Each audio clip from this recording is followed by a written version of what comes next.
अगर शब हमा शब कदर बुदे शब कदर बेकदर बुदे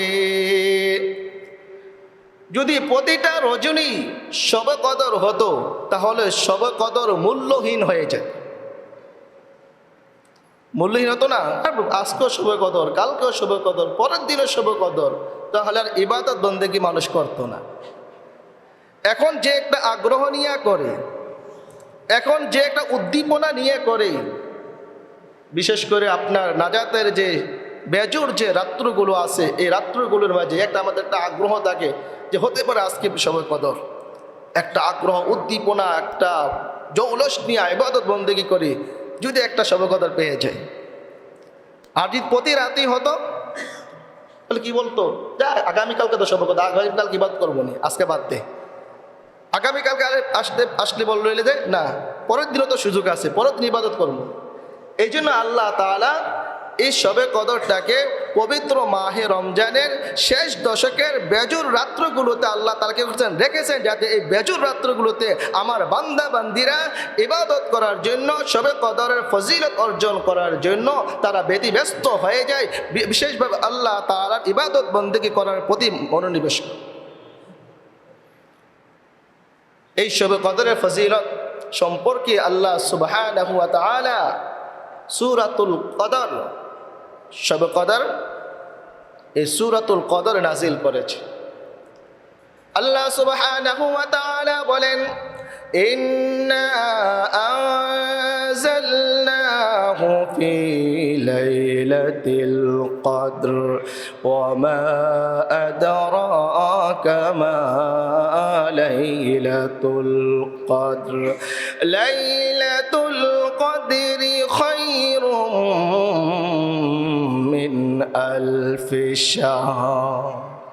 আমার আল্লাহ বলেন, আমি এই মহিমান্বিত এই মহাগ্রন্থ আল কোরআন পবিত্র লাইলাতুল কদরের রজনীতে অবতীর্ণ করেছি, নাজিল করেছি। অন্য আয়াতের মাঝে পাওয়া যায় আল্লাহ সুবহানাহু ওয়া তাআলা বলেন, শাহরু রমাদানাল্লাযী উনজিলা ফীহিল কুরআন, পবিত্র মাহে রমজান, যে রমজানে আল্লাহ তাআলা কোরআন নাজিল করেছে। তাহলে এই মহিমান্বিত রজনীতে আল্লাহ তাআলা কোরআন নাজিল করেছেন। কোরআন যেহেতু শ্রেষ্ঠ, সুতরাং এই গ্রন্থ যেই রজনীতে নাজিল হয়েছে ওই রজনীও কি শ্রেষ্ঠ এবং মর্যাদাপূর্ণ। সুবহানাল্লাহ। এখন আল্লাহ তাআলা তার হাবিবকে জিজ্ঞাসা করতেছেন, বন্ধু আমার, দোস্ত আমার, আপনি কি জানেন লাইলাতুল কদর কি? হাবিবকে প্রশ্ন করতেছেন। হাবিব বুঝেন তো, হাবিব আর খলিলের মধ্যে কিন্তু পার্থক্য আছে। ইব্রাহিম খলিলুল্লাহ, আর আমাদের নবী কি হাবিবুল্লাহ। খলিল যিনি আল্লাহকে কি করেন, পছন্দ করেন, অর্থাৎ আমি খলিল, আমি আপনাকে মহাব্বত করি। আর আমি হাবিবুল্লাহ, আল্লাহ আমাকে পছন্দ করে। সুবহানাল্লাহ। তাহলে আমার নবীকে কে পছন্দ করে? সরাসরি কে ভালোবাসেন? আল্লাহ ভালোবাসেন। তো মুহাম্মাদুর রাসূলুল্লাহ, মুহাম্মদ হাবিবুল্লাহ, মুহাম্মদ খলিলুল্লাহ নয়, মুহাম্মদ কি হাবিবুল্লাহ, অর্থাৎ আল্লাহ নিজে মুহাম্মদকে ভালোবাসেন, আমার আপনার নবীকে ভালোবাসেন। তো হাবিবকে বলতেছেন, আপনি কি জানেন লাইলাতুল কদর কি? আল্লাহ নিজেই পরবর্তী আয়াতে জবাব দিচ্ছেন, লাইলাতুল কদরি খায়রুম মিন আলফি শাহর। লাইলাতুল কদর হলো হাজার মাসের চেয়ে উত্তম। হলো সুবহানাল্লাহ। হাজার মাস বলেন নাই, হাজার মাসের চেয়ে উত্তম, মানে হাজার মাসের চেয়ে কত উত্তম এটা কে জানে? আল্লাহ জানে। আর হাজার মাস হয় 84 বছর 4 মাস। হাজার মাসে 84 বছর 4 মাস। এখন একটা কোন আল্লাহর বান্দা যদি একটা শবে কদর পাওয়া যায়। আমাদের হায়াত কত? 60-70, বড় জোড়া 80। একটা শবে কদর পেলেই ওই আল্লাহর বান্দা 84 বছর 4 মাস ইবাদতের সওয়াব পেয়ে যেতেছে। সুবহানাল্লাহ। আর এইভাবে যদি আল্লাহ তাআলা যাদের বয়স 40, 50, 60, তাহলে তো আলহামদুলিল্লাহ। আর প্রথম 15 বছর বাদ দিয়ে দিলাম, যদি 65 বছর হয় তাহলে কত হইতেছে? 50। 50টা যদি শবে কদর পায়, কি বলেন? সওয়াবের পাহাড় আর পাহাড়, সওয়াবের পাহাড় আর পাহাড়। এটা আল্লাহ তাআলা এই উম্মতকে দান করছে, বলেন আলহামদুলিল্লাহ। অন্য উম্মতকে দান করেন নাই। কেন দান করেন নাই? অন্য উম্মতেরা হাজার হাজার বছর বাঁচছে। আগের যুগের এক ব্যক্তি তো 1000 বছর শুধু আল্লাহর রাস্তায় জিহাদই করছে। তো অন্য উম্মতেরা অনেক হায়াত পাইছেন, অনেক ইবাদত বন্দেগী করার সুযোগ পাইছেন। তো ওই হিসাবে উম্মতে মুহাম্মাদি যেহেতু তাদের হায়াত আল্লাহ কম দিয়েছেন, তো তারা তো এত লম্বা হায়াত পাবে না, লম্বা ইবাদত বন্দেগী করার সুযোগ পাবে না। এই জন্যই আল্লাহর হাবিবের প্রতি দয়া পরশ হয়ে আল্লাহ তাআলা উম্মতে মুহাম্মাদিকে এমন একটা রজনী দিছে, যেই রজনীতে একদিন এক রাত্র ইবাদত করলেই আগের জমানার মানুষেরা হাজার হাজার বছর বেঁচে থেকে যে সওয়াব পেয়েছেন, এক রজনীতে উম্মতে মুহাম্মদ ওই সওয়াব পেয়ে যাবেন। সুবহানাল্লাহ।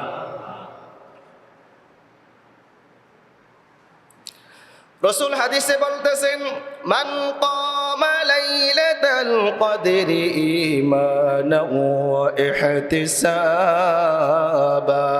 গুফিরা লাহু মা তাকদ্দামা মিন যামবি। যেই ব্যক্তি লাইলাতুল কদরে ঈমানের সাথে সওয়াবের আশা নিয়ে রাত্রি জাগরণ করবে, ইবাদত করবে, আমার আল্লাহ বলতেছেন আমি আল্লাহ তার পূর্বের জীবনের সমস্ত গুনাহগুলোকে ক্ষমা করে দেই। এখন এই শবে কদর কোন দিন, কোন রাত্রি? আমার হাবিব বলতেছেন, আমার আপনার আকা বলতেছেন, আমি রমজানের প্রথম দশকে ইতিকাফ করেছি, কিন্তু আমি শবে বরাত পাই নাই। দ্বিতীয় দশকে ইতিকাফ করেছি, আমি শবে কদর পাই নাই। তৃতীয় দশকে আমি ইতিকাফ করেছি, তৃতীয় দশকের মাঝে কি রয়েছে? লাইলাতুল কদর রয়েছে। এজন্য বুখারীর হাদিস, তাহাররাউ লাইলাতাল কদরি ফিল বিত্রি মিনাল আশরিল আওয়াখির মিন রমাদান আও কামা ক্বালা নবী আলাইহিস সালাতু ওয়াস সালাম। হে আমার উম্মত, তোমরা পবিত্র মাহে রমজানের শেষ দশকের বেজর রাত্রগুলোতে লাইলাতুল কদর তালাশ করো। তাহলে বেজর রাত্রে কোনগুলা? 21, 23, 25, 29, 27, 29, 21, 23, তারপরে কত? 25, 27, 29।